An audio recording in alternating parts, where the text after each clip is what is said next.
There's a long fly ball. Way back, it might be out of here. Home run! Holy cow! How about that one?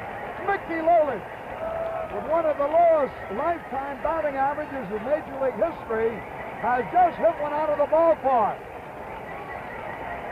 You know, when he got to first base, it looked like he couldn't believe it was going to come back to the plate. Watch this in this dugout now. look at the grin. That's what makes baseball the fascinating, unpredictable game it is. You never know from what source. There's Denny McClain. He can't believe it.